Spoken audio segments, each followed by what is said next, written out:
I agree with you. It's the data is here versus the other places, and what does that mean? And it's not like, oh well, that place isn't doing as well, so we don't have to worry. It all comes Yeah, we're around. all connected. So even if our local information is good, if our neighbor is not good, that could come back and affect us. Um, so we'll touch on that, I think. Yeah. So I wanted to start by looking at that good news on our slides. Today, both Riverside, LA and Orange County have moved into the orange tier. We're still in the red tier, but we're really, really, really close. So if you see here the daily epidemiology review for yesterday, there were only 129 new cases reported.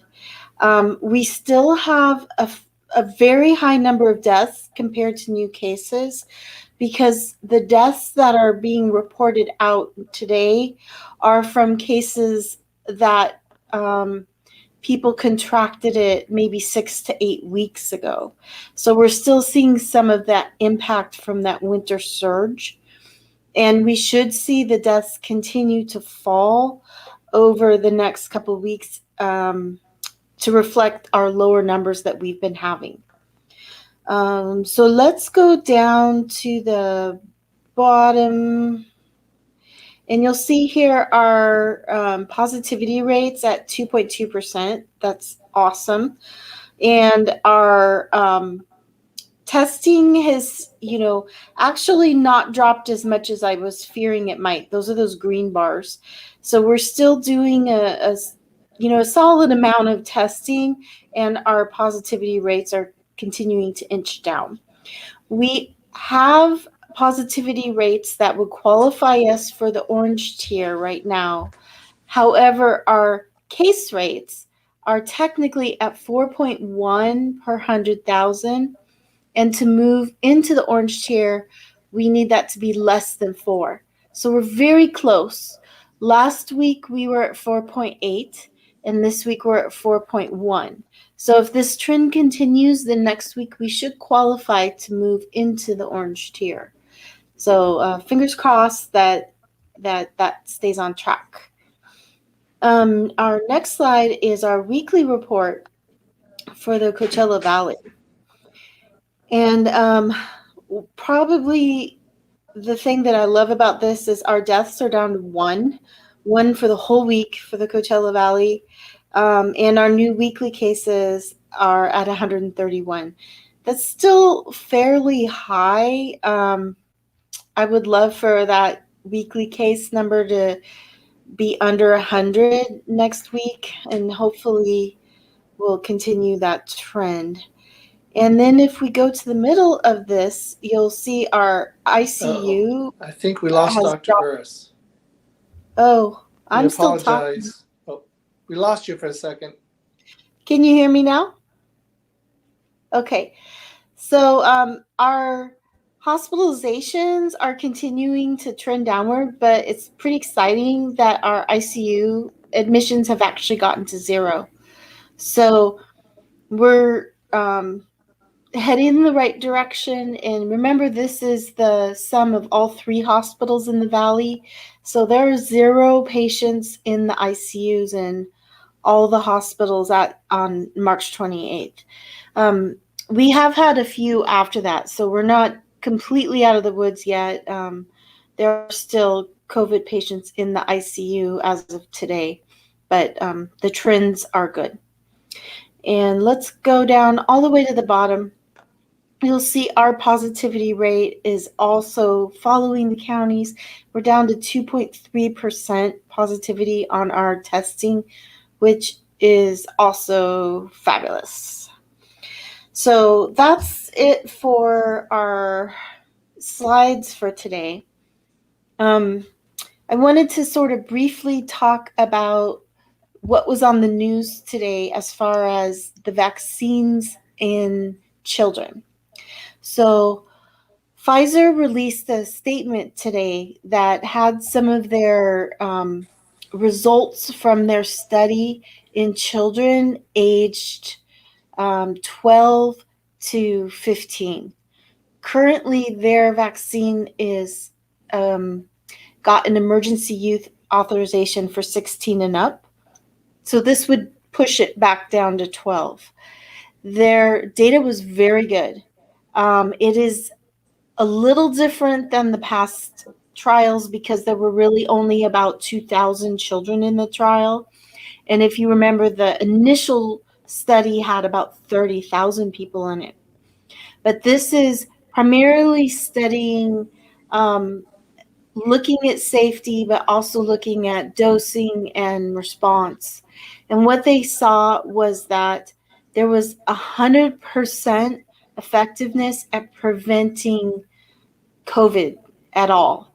So it looks like this vaccine is very effective in this age range, and their side effects from the vaccine were similar to what was seen in the older adolescents in the 16 to 25 range.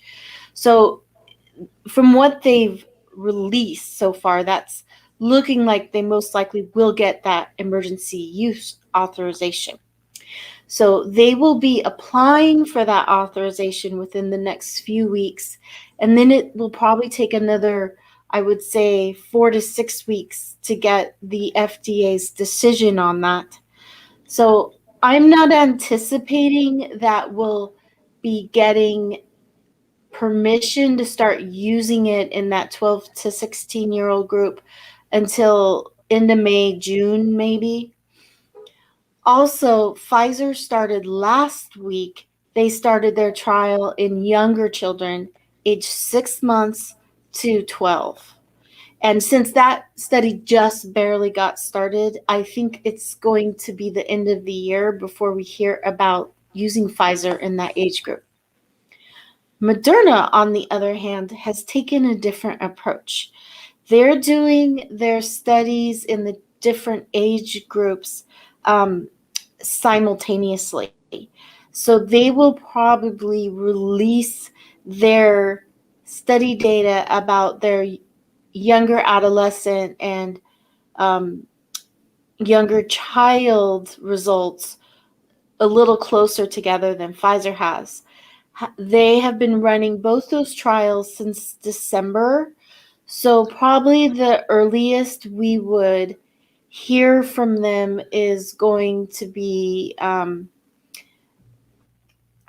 to 2 months. So again, we're looking at maybe May before they apply for an emergency use authorization if the data's good, and then another month or two before it's approved. So it does look like Pfizer is probably going to be the first one out the gate for those 12 and older. And it's going to probably be mid to late summer before we get something for children less than 12. So that's where we stand right now. I am not sure when we'll hear about using the Johnson & Johnson vaccine in children.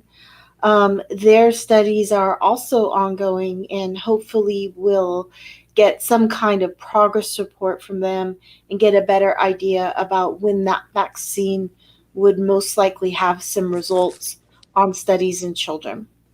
So that's where we are. I think it'll be likely that middle and high school students will be able to be vaccinated before the start of next year, but probably unlikely that grade school children would be able to be vaccinated by this fall.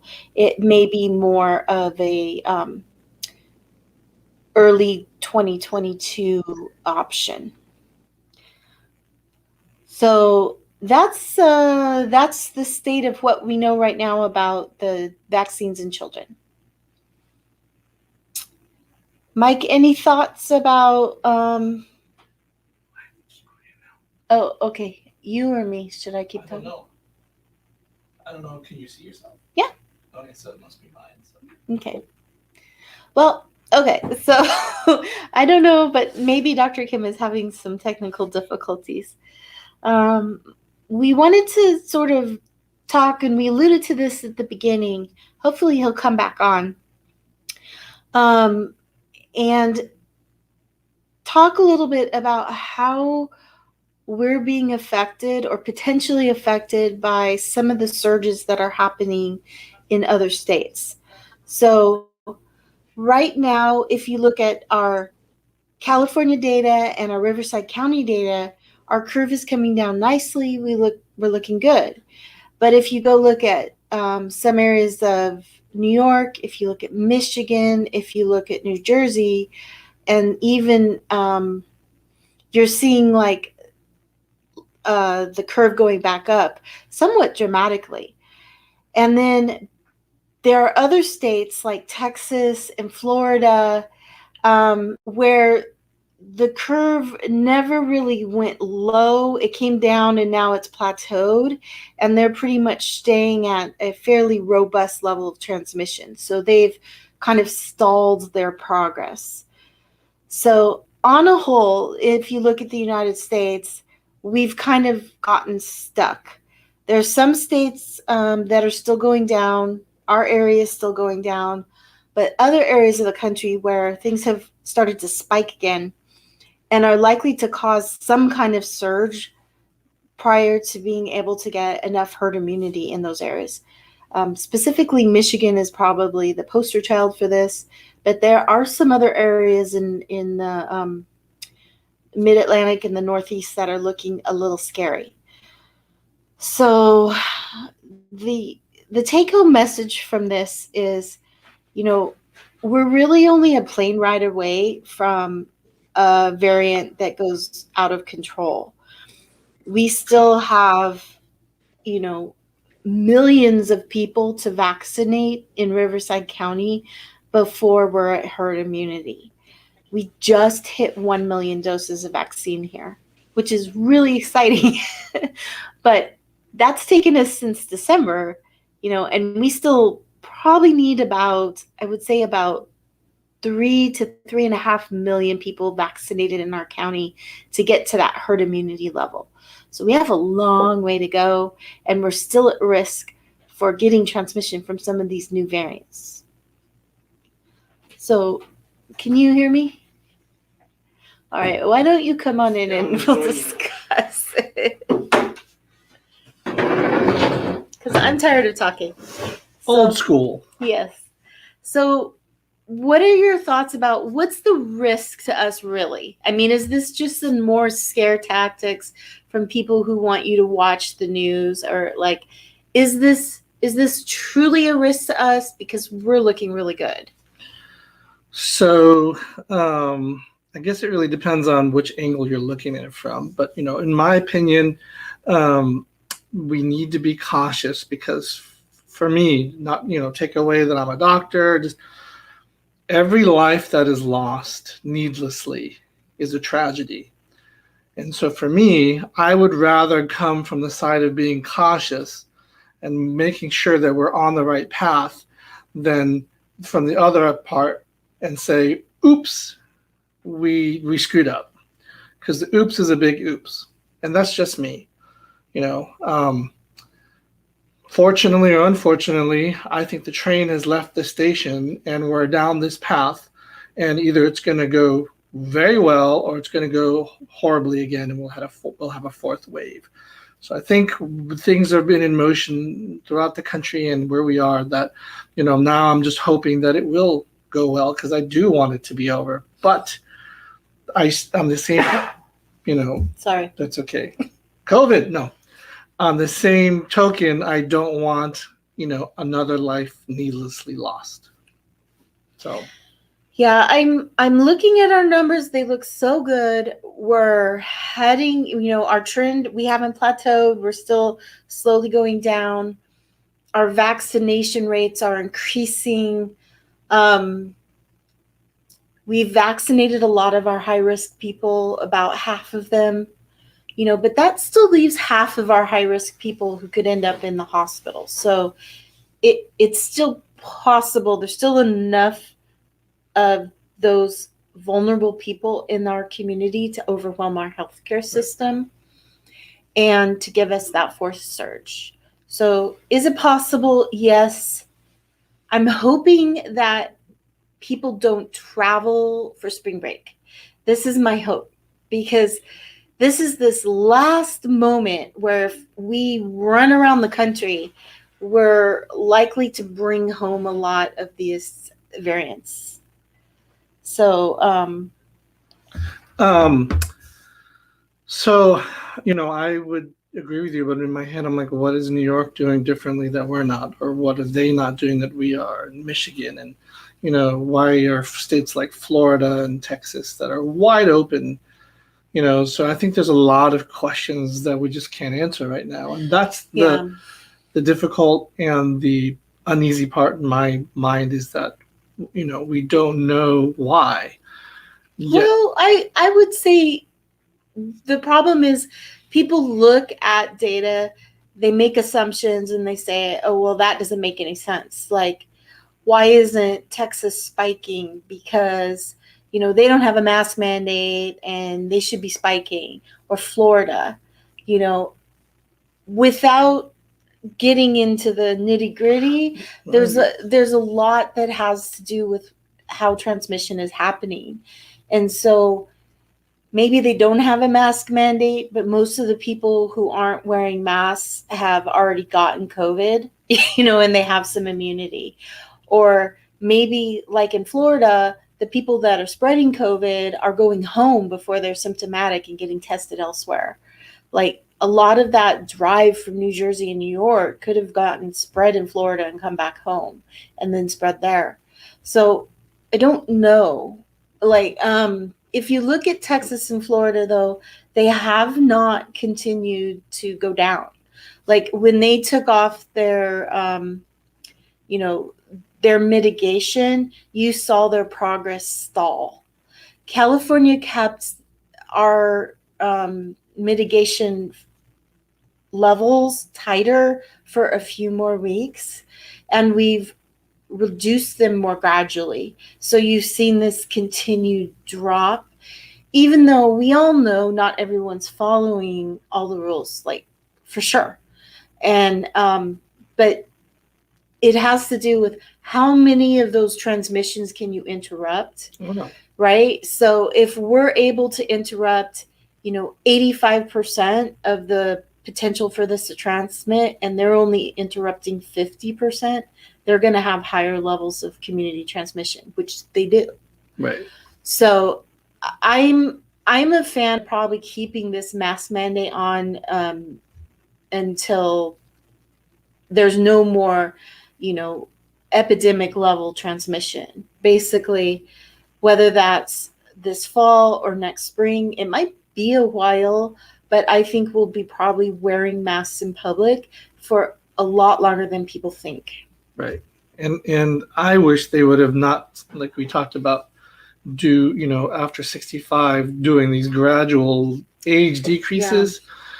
Because I think we're going to get more bang for our buck if we just let everyone who wants to get vaccinated to stop transmission, versus I think we've reached that, we're going to get as many high risk that are willing to get vaccinated, because right now, you and I know there are lots of unused vaccines that are expiring and are going to waste. And I think instead of scrambling to find people, if we just open it up rather than waiting until April 15th, I think that would be better.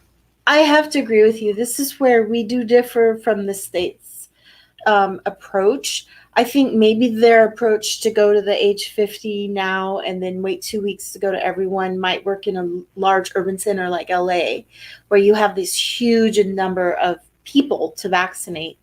But here, we had 2 days in a row this week where they had to vaccinate whoever they could get a hold of at the Palm Springs Convention Center. And they had like 400 shots at the end of the day that were going bad. So in my mind, that means it's way past time to open this up.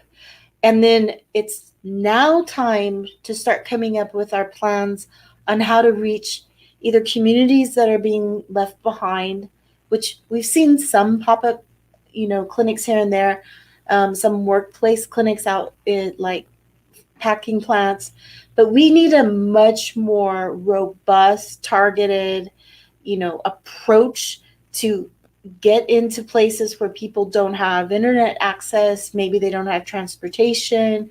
Maybe they don't have information about the vaccines. They don't know that, about the safety data, and they need to have an opportunity to learn about the vaccine and not just be said, hey, go get a shot. Everyone has questions, and they deserve a chance to learn about it before their one chance to get a vaccine occurs. So I think it's time for that, and it's time for starting to come up with a plan to address those large chunks of our society that are hesitant or waiting, maybe a little resistant, but maybe not completely, decided against it, but they still need some encouragement, some advice. Maybe they need the opportunity to come to them. I'd like to see that planning process occurring in a way that we actually know is happening and not just hoping that it's going on. Right. No, I agree with you. And I know a lot of people are waiting for the J&J, the Johnson & Johnson vaccine to come out more in a robust way. And I still think whatever you can get is the best vaccine for you to get. Yeah. And not wait, because then we prolong the timeline of the pandemic if people are just waiting to cherry pick what they want to do. Right. They're all, the ones we have available right now are all safe and good, and I would be totally comfortable getting any of them. Yeah. And I think it feels like to me that we're at that point where at the beginning of the pandemic, when we were seeing some small cases, positive here and there, but the vast majority of people didn't know anyone that was positive for COVID. I feel like that's where we are right now. And that people are like, oh, it's gone. No, it's there. We still test positive in our case, in our clinic once a week. We still get phone calls from people who are like, yeah, this person said I was positive. What do I do? And so I think we're at that level again where people are thinking it's not here, but it's still substantial out here. Yeah, it feels like it's gone, but it's kind of like, when it's been raining and it's flooded and the ground is still a little wet, it's not dry quite yet. So you don't want to walk outside in your bare feet. You want to wait for the ground to completely dry. So you want to cover up a bit, and we're almost there, but we're not there yet. I think that's where the analogy also is the problem, where some people like that's the perfect time to run barefoot. So. Well, yeah, my analogy kind of falls apart. No, I think it's perfect, because I think there are people who are like, no, we're there, and we're like, no, one or two more months, and then we'll be there. But anyway, but I think we're coming up on our next show. Do you have anything else you want to talk about? Or? No, I think that's what I had for today. Hang in there, everyone. Yeah. If we could move to the orange tier next week, that'd be great. We could move up to 50% capacity at the movie theaters and in our churches. So hang in there. And just for everyone's purpose, we are husband and wife in our same bubble. So we also are vaccinated fully. So those are all the reasons why we should be able to do this maskless. So I did want to say, just to highlight, the CDC guidelines about vaccinated people. It says if you fully vaccinated, which means 2 weeks after your second dose or 2 weeks after your Johnson & Johnson dose, you can meet indoors without a mask with other people who are also fully vaccinated. But if there's somebody there who's not fully vaccinated, everybody needs to put their mask back on. So if you're at a party and, it looks like everyone's fully vaccinated and you've talked about it, great. But if one person just got their first shot today, they're not protected yet. It's going to be a couple weeks after that second shot. So I just wanted to kind of clarify that, because I feel like it's really easy to be like, oh, I got my shot, I'm good.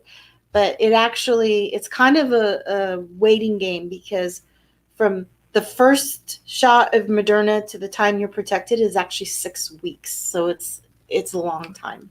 Yeah. So definitely, if you can, join us on our next show, Your Personal Health. And we thank you for watching. If you have any questions, please pop them in and we'll try to answer them. Otherwise, we'll see you next week.